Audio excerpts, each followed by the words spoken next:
फतूर इश्क episode 77। Rice Sikandar ने आहिस्ता से कमरे का दरवाजा खोला। कमरे में गहरी खामोशी थी। मशीनों की हल्की हल्की बीप पूरे माहौल में गूंज रही थी। यास्मीन बेड पर बिल्कुल बेहरकत लेटी थी और रईस चंद लम्हे दरवाजे पर खड़ा उसको देखता रहा। फिर धीरे धीरे चलकर उसके बेड के करीब आ बैठा। उसने कुर्सी को और करीब खींच लिया। उसकी नज़र यास्मीन के चेहरे पर जमी हुई थी। उसके होंठों पर एक हल्की सी मुस्कुराहट उभरी। कैसी हो यास्मीन? काफी हर्षा हो गया है तुमसे बात किए। उसने कुर्सी की पुट से टेक लगाई और गहरी सांस ली। सुना है मेरी आवाज सुनकर तुम रिएक्ट करती हो, इसलिए सोचा कि आज खुद आकर तुमको उठा दूं। चलो थोड़ी सी बातें करते हैं। उसने धीरे से अपना हाथ बढ़ाया और यास्मीन के हाथों की पुष्ट पर अपनी उंगलियां रख दी। मुझे तुम्हारी वो गुस्से से भरी नजरें दोबारा देखनी है। उसने आहिस्ता से यास्मीन के बालों की एक लट इसके माथे से हटाई। जैसे ही उसकी उंगलियां इसके चेहरे को छूकर गुजरी, यास्मीन की उंगलियों में बहुत ही हल्की सी हरकत हुई। यास्मीन की आंखों में रईस की आंखों में एक चमक उभर आई। देखा, मुझे पता था तुम सुनती हो, तुम सब सुनती हो। और वो झुक गया। आंखें खोलो यास्मीन, मैं अब भी तुम्हारा इंतजार कर रहा हूँ। फिक्र मत करो, मैं तुम्हें नहीं मारूंगा, बल्कि मैं तुम्हें तुम्हारा अरसम दे दूंगा। जाना, और उसके साथ बहुत खुश रहना। आखिर तुमने मेरी पॉलिटिकल पार्टी के लिए इतना सब कुछ किया है, तो बदले में इतना तो बनता है। उसने हंसकर यास्मीन के सर पर उंगलियों से 2 दफा थपकी दी। प्लीज जल्दी से उठ जाओ। मुझे तुम्हारा वो मुंहफट, जहरीला और हर बात पर मुझसे उलझने वाला अंदाज फिर से देखना है। उसने फिर से उसका हाथ पकड़ लिया और उसी लम्हे यास्मीन की पलकों पर बहुत ही हल्की सी लर्जिश हुई। उसकी सांसें एक पल के लिए तेज हुई और इसी लम्हे मॉनिटर पर चलती हुई हार्ट बीट की लकीर अचानक तेज होने लगी। Beep beep. नर्स जो कुछ दूर खड़ी मेडिसिन चेक कर रही थी फौरन से मॉनिटर की जानिब मुड़ी। उसने स्क्रीन पर नजर डाली। सर, उसकी आवाज में हल्की सी परेशानी थी। हार्ट रेट अचानक इंक्रीज कर रहा है। रईस ने हैरानगी से मॉनिटर की जानिब देखा। उसने यास्मीन का हाथ और मजबूती से थाम लिया। यास्मीन की पलकों में दोबारा बहुत ही हल्की सी लर्जिश हुई। उसकी उंगलियों ने बेख्तियार रईस की उंगली को हल्का सा झटका दिया। मॉनिटर की बीप और तेज हो गई। नर्स फौरन से करीब आई। सर प्लीज, इन्हें ज्यादा इमोशनली स्टेट सिमुलेट मत करिए। कोमा पेशेंट्स कभी कभी आवाज़ों या जज्बाती ट्रैकर्स पर रिस्पॉन्स देते हैं, लेकिन अगर उनका हार्ट रेट और ब्लड प्रेशर बहुत ज़्यादा फ्लक्चुएट करे तो इनकी कंडीशन अनस्टेबल हो सकती है। रईस को इसकी हालत देखकर मज़ा आ रहा था, मगर नर्स ने नरमी से कहा, सर प्लीज़ इनका हाथ छोड़ दें। रईस ने चंद लम्हे खामोशी से यास्मीन को देखा, फिर आहिस्ता से इसका हाथ छोड़ दिया। हैरत अंगेज तौर पर कुछ ही सेकंड्स के बाद मॉनिटर की बीप धीरे धीरे नॉर्मल रिदम में लौटने लगी। हार्ट रेट स्क्रीन पर वापस से मुस्तहकम होने लगा। नर्स ने सुकून की सांस ली थी। गुड, अब स्टेबल है। सर, आप प्लीज इन्हें आराम करने दें, स्ट्रेस इनके लिए ठीक नहीं है। रईस ने सिर्फ मुस्कुराकर सर हिला दिया। ठीक है, मैं फिर से आऊंगा। वो कुर्सी से उठने ही वाला था कि अचानक फरहान तेज सांसों के साथ अंदर दाखिल हुआ। सर, उसके चेहरे पर साफ घबराहट नजर आ रही थी। रईस ने भवें सुकेट कर उसकी जानिब देखा। क्या हुआ फरहान?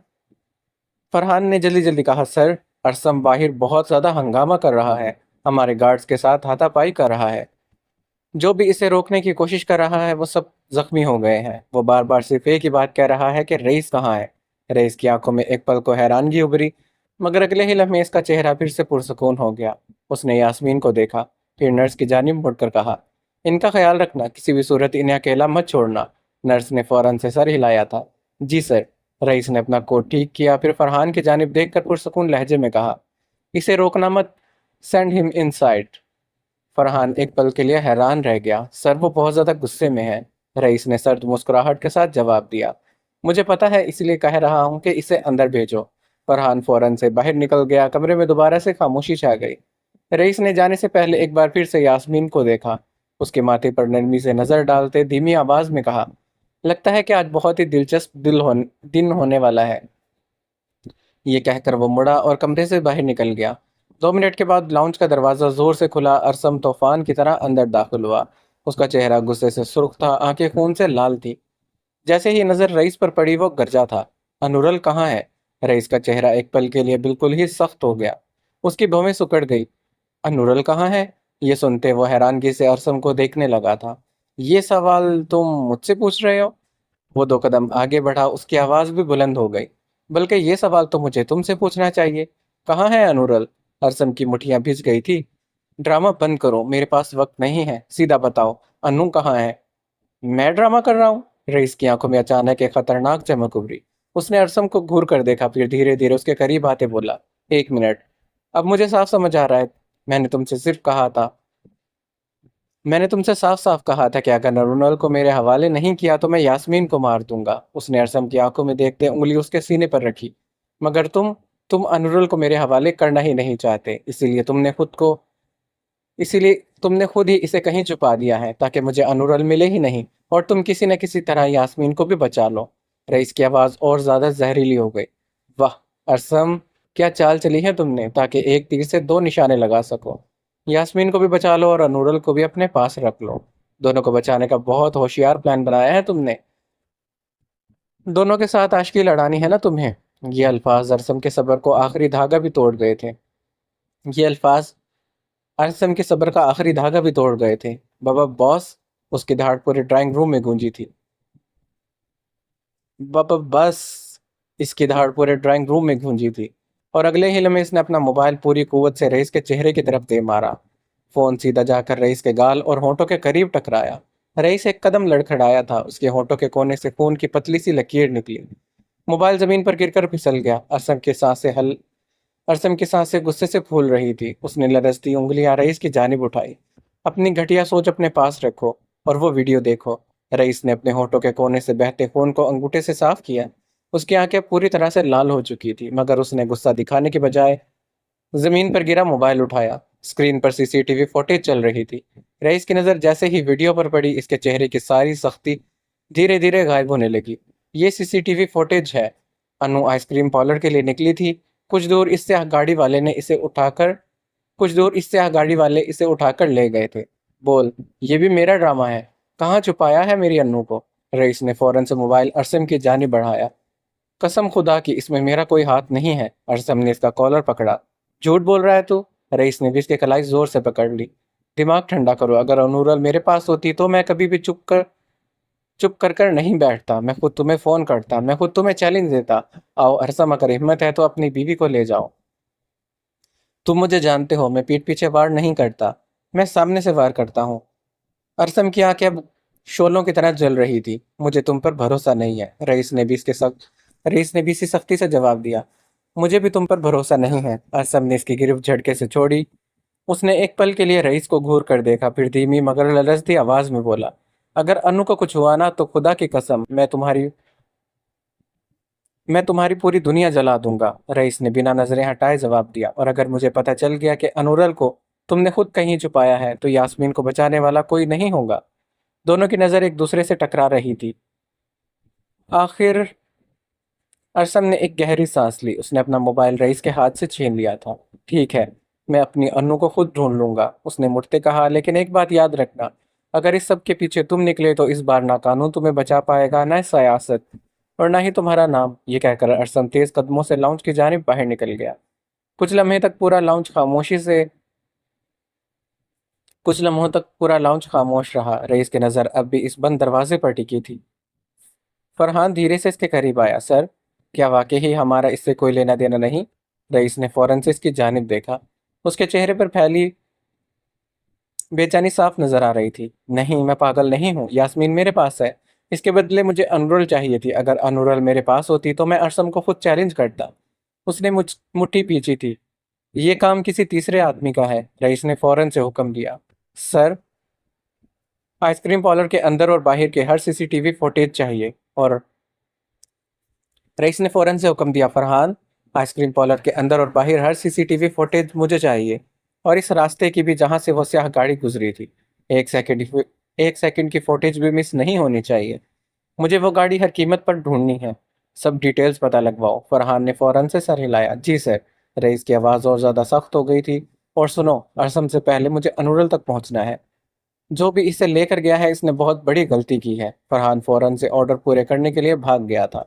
रईस अकेला खड़ा रह गया। उसने अपनी मुट्ठी धीरे से भींची, और पहली बार इसके चेहरे पर गुस्से के साथ साथ फिक्र भी साफ नजर आ रही थी। नूरा, तुम जहां भी हो बस जिंदा रहना, क्योंकि जिसने तुम्हें छुआ है अब उसका हिसाब मैं खुद लूंगा। सुबह की नरम धूप शेयर कर्टन से छनकर कमरे में फैल रही थी। वॉशरूम से निकलकर हेजन ड्रेसिंग टेबल के सामने खड़ी अपने गीले बाल टॉवल से आहिस्ता आहिस्ता सुखा रही थी। मिरर में इसे अपना अक्स नजर आ रहा था, मगर इसका जहन कहीं और था। कयान के वो अल्फाज। उसने आंखें बंद करते गहरी सांस ली। कल रात इसने अपने रिश्ते को एक नई मंजिल तक पहुंचा दिया था। क्या उसने सही किया या गलत? वो नहीं जानती थी, मगर एक बात का यकीन था, वो अफजल से बेपनाह मोहब्बत करती थी। और इसके दिल ने जो कहा उसने बस वही किया। इसी सोच में गुम थी कि अचानक दो मजबूत बाजुओं ने पीछे से आकर इसे अपनी गिरफ्त में ले लिया। हेजन के होठों पर बेख्तियार मुस्कुराहट आ गई। अर्जल, आप फिर से शुरू हो गए? अर्जल ने बिना किसी मोहलत के अपना चेहरा हेजन की नरम और गीली गर्दन में छुपा लिया। उसके तपते हुए गर्म होठ गर्दन के नाजुक जिल पर ठहर गए, और वो बेखुदी में इसके गर्दन को गहराई से चूमने लगा। बस कीजिए ना, गुदगुदी हो रही है। अर्जल मुस्कुराया था। अच्छा, वैसे एक बात बताऊं? हेजल ने मिरर में इसकी जानिब देखा था। क्या? अर्जल ने शरारती अंदाज में पूछा। कल रात मैंने तुम्हें कितनी दफा किस किया था? काउंट किया था? हेजन का चेहरा फौरन गुलाबी हुआ था। बिल्कुल नहीं। और इसने इसके सीने में जोर से चुटकी काट दी। आह! अर्जम अर्जल ड्रामा करते बोला। इतनी जालिम बीवी! हेजल ने मुस्कुराहट छुपाते कहा। और आप बहुत ज्यादा तंग करते हैं। मगर अर्जल का रोमांटिक मूड खत्म होने का नाम भी नहीं ले रहा था। उसने हेजन को आहिस्ता से अपनी जानिब घुमाया और झुककर उसके चेहरे को दीवानावार चूमने लगा। पहले उसकी कांपती पलकों को चूमा, फिर नाक को और गालों को, और आखिर में इसके शर्म से लरसते होंठों को नरमी से अपने लबों में भरते चूमने लगा।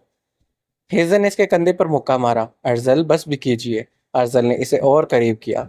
सॉरी मेरी जान, कल रात शायद मैं थोड़ा सा ज्यादा ही रोमांटिक हो गया था। तुम्हें ठीक से सोने भी नहीं दिया। हेजल ने फौरन से इसकी बात काट दी। सिर्फ कल रात नहीं, आज सुबह भी। और अभी 10 मिनट पहले नहाते वक्त भी आपने मुझे एक पल के लिए नहीं छोड़ा था। आपकी नीयत कभी साफ होती भी है या हमेशा ऐसे ही खराब रहती है? अर्जल ने मासूमियत से कंधे उचका दिए। इसमें मेरी क्या गलती है? हेजल ने भवें उठाकर इसको देखा। तो फिर किसकी गलती है? अर्जल ने उसकी आंखों में देखते मुस्कुरा कर कहा। तुम्हारी। किसने कहा था इतनी खूबसूरत, इतनी क्यूट और इतनी मासूम पैदा होने को? अब मेरी बेचारी नीयत का इसमें क्या कसूर? तुम्हें देखकर तो हर बार दिल करता है कि बस तुम्हें देखता रहूं, और जब देखकर सब्र नहीं होता तो बस तुम में उतरता चला जाता हूँ। हेजल ने दोबारा इसके सीने में चुटकी काटी थी।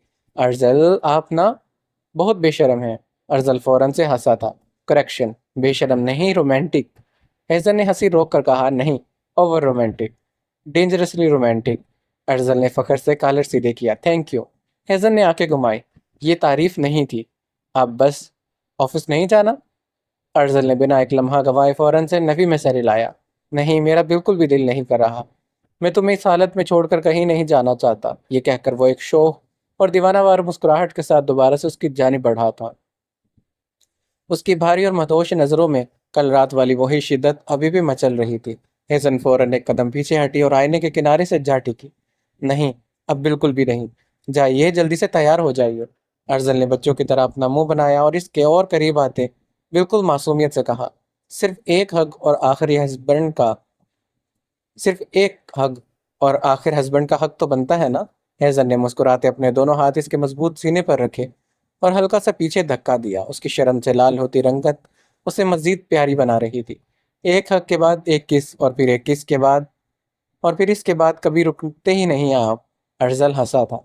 अच्छा, तो तुम नोटिस करती हो? हेजन का चेहरा दोबारा से सुर्ख हो गया। आप बहुत बुरे हैं। उसने दोनों हाथों से अर्जल को ड्रेसिंग रूम की जानिब धक्का दिया था। चलिए, जल्दी से तैयार हो जाइए, आप ऑलरेडी लेट हो चुके हैं। अर्जल ड्रेसिंग रूम के दरवाजे पर रुका था और इसने मुड़कर मुस्कुराते हुए कहा। ठीक है, जा रहा हूँ। वैसे कल रात ज्यादा मजा आया था या आज सुबह? हेजन ने फौरन से पास पड़ा टॉवल इसकी जानिब फेंका था। अर्जल अर्जल जोर से हंसा।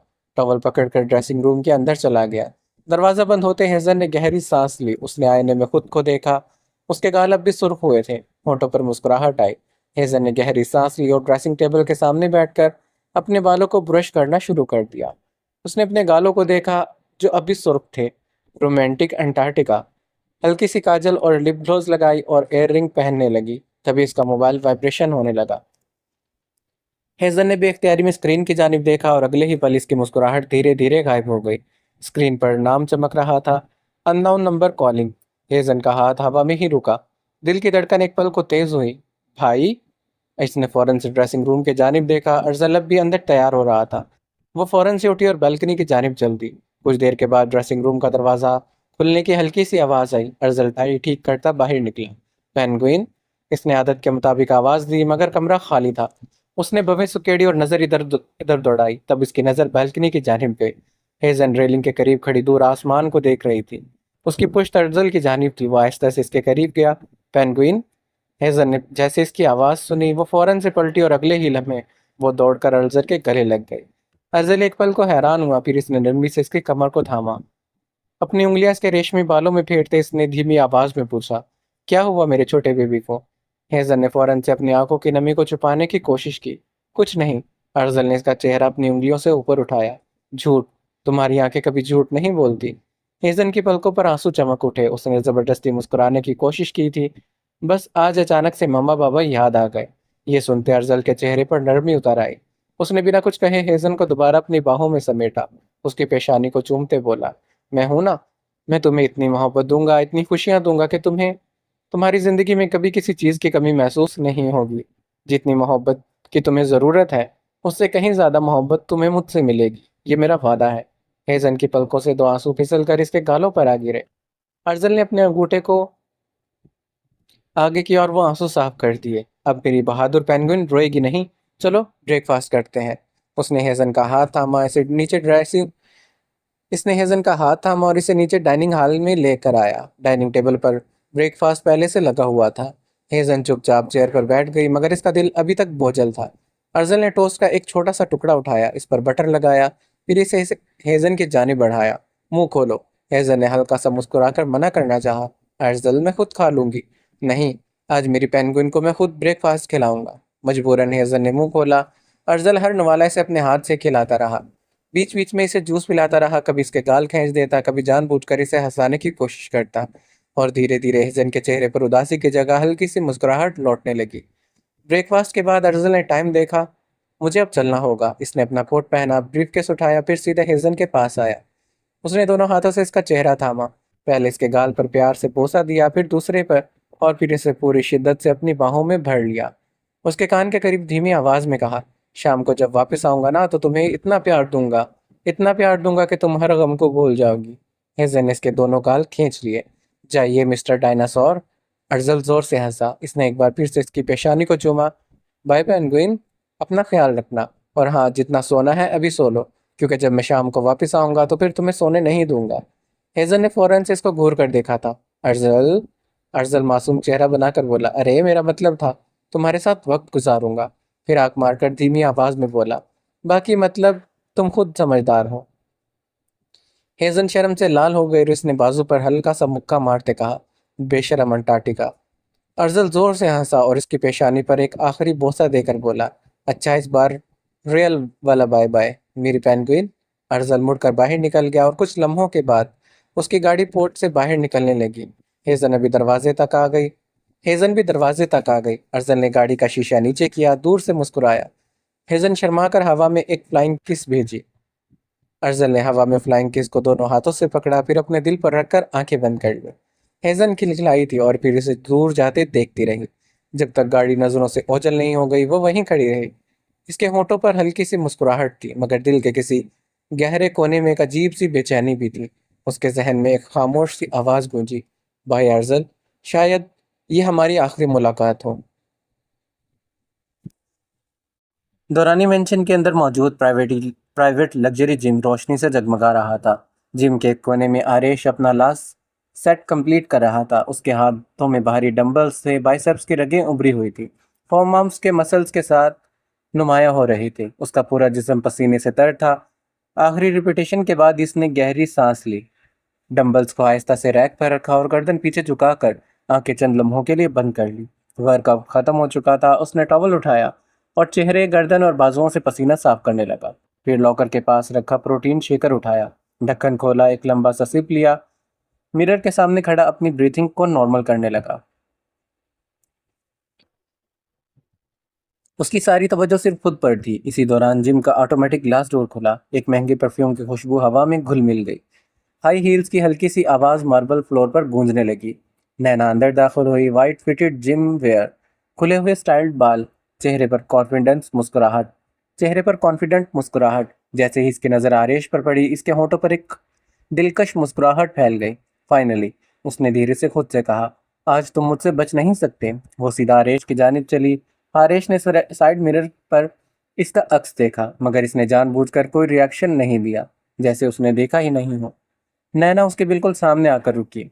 Hi baby. आरेश ने प्रोटीन शेक का एक और सिप लिया। नैना की मुस्कुराहट जरा सी फीकी पड़ी। सीरियसली? इतना इग्नोर? क्या मालम जब्बा से वापस आते ही मुझे भूल गए? कोई जवाब नहीं। आरिश ने टॉवल से अपने बालों को रब किया, फिर शेकर बंद किया। नैना ने हंसकर इसके सामने आकर इसका रास्ता रोका। मैं तुमसे बात कर रही हूँ। तुम सुन भी रहे हो? आरिश ने पहली बार इसकी जानिब देखा, मगर इस नज़र में ना नरम लहजा था, ना पुरानी उल्फत, सिर्फ बेपरवाही। हट जाओ। बस इतना कहकर वो साइड से निकलने लगा। नैना फौरन से इसके साथ चलने लगी। बेबी, अब इतना भी गुस्सा अच्छा नहीं लगता। कब तक नाराज रहोगे? आरिश ने कोई जवाब नहीं दिया। वो स्ट्रेचिंग एरिया की जानिब चला गया। नैना भी उसके पीछे आई। उसने हंसकर उसके कंधे पर अपना हाथ रख दिया। तुम वैसे ही हो जब गुस्सा होते हो ना, और भी ज्यादा हैंडसम लगते हो। आरिश फौरन एक कदम पीछे हटा। उसकी आंखें ठंडी हो गई। हाथ हटाओ। नैना ने हंसी दबाई। अच्छा, तो अब टच भी नहीं कर सकती? ये कहते इसने दोबारा से इसके बाजू को छूने की कोशिश की। आरिश ने फौरन से इसका हाथ झटक दिया। समझ नहीं आता, दूर रहो। नैना ने जरा सी नखरे वाली शक्ल बनाई। इतना ज्यादा रूड मत बनो, मैं तुम्हारी ही हूँ। इस बार इसने सीधा आरिश के सीने पर उंगली फेरने की कोशिश की। चटाख। पूरे जिम में जोरदार थप्पड़ की आवाज गूंज उठी। नाना का चेहरा एक तरफ को मुड़ गया। उसके बाल बिखर गए।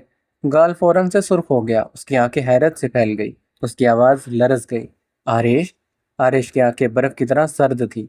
चेहरे पर ना गुस्सा नजर आ रहा था, ना पछतावा, सिर्फ सख्त नफरत। उसने धीरे मगर काटदार लहजे में कहा, ये थप्पड़ तुम्हारी उस घटिया एक्टिंग के लिए था। वो फेक सो कॉल्ड, वो हॉस्पिटल, वो इमरजेंसी कॉल, वो सब ड्रामा। नैना ने फौरन से कहा, तुम गलत समझ रहे हो। मगर आरेश ने इसे बोलने का मौका ही नहीं दिया। नहीं, मैं सब ठीक समझ रहा हूँ। तुमने जानबूझकर मुझे हॉस्पिटल बुलाया, फिर मेरी कंसर्न वाली तस्वीर को बहारे के नंबर पर सेंड किया, ये जानते हुए भी कि वो मेंटली डिस्टर्ब्ड है। उसकी आवाज़ और ज़्यादा सख्त हो गई। तुम्हारी हर हरकत का मकसद सिर्फ एक ही था, बहारे को तकलीफ देना। तुम चाहती थी वो टूट जाए, हमारे दरमियान गलत फहमी पैदा हो जाए। नैना की आंखों में आंसू भर आए। मैं तुमसे मोहब्बत करती हूँ। आरेश तल खस पड़ा था। मोहब्बत?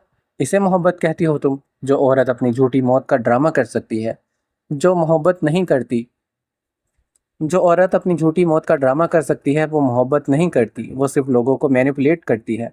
नैना ने एक कदम इसके जाने बढ़ाया। प्लीज एक बार मेरी बात। आरेश ने हाथ उठाकर इसको रोक दिया। बस, आज सिर्फ मेरी बात सुनो।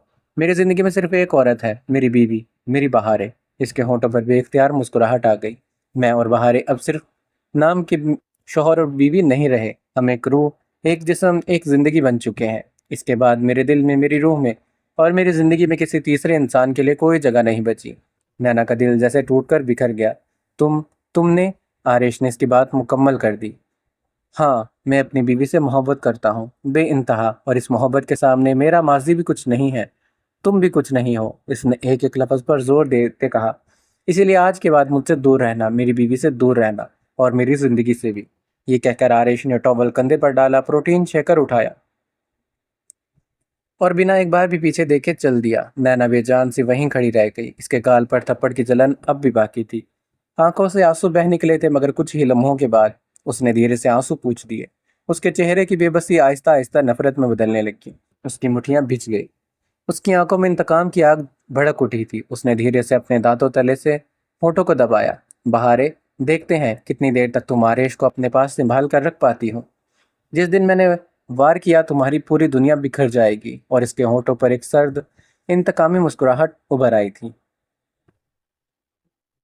रईस सिकंदर लाउंज में बेचैन कदमों से चल रहा था। उसके जहन में बार बार वही सीसीटीवी फुटेज चल रही थी। अनुरल का घबराया चेहरा, उसकी स्याह गाड़ी का उसके सामने रुकना।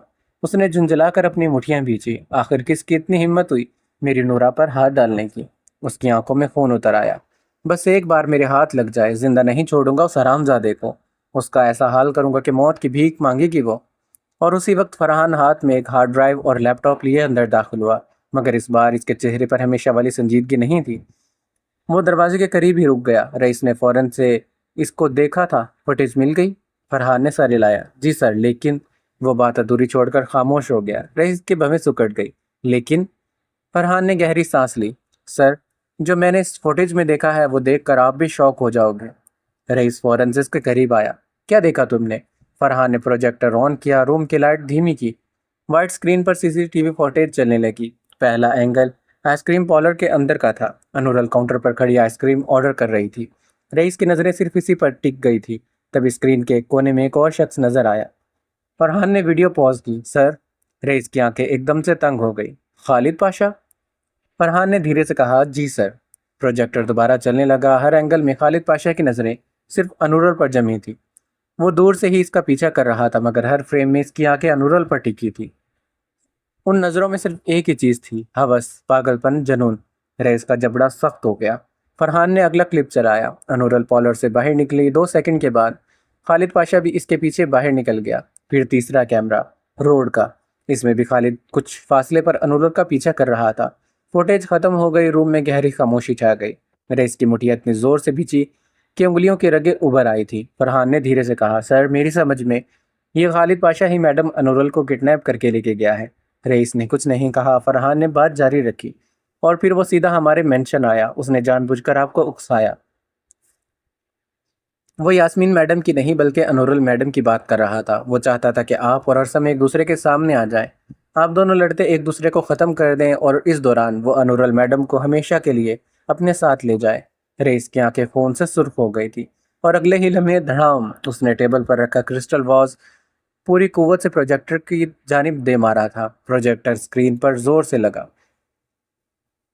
फरहान बेख्तियार एक कदम पीछे हुआ। रईस की सांसें भारी हो चुकी थी। उसने दांतों तले होंठ दबाया। फिर इसकी गरजती आवाज़ पूरे लाउंज में गूंजी।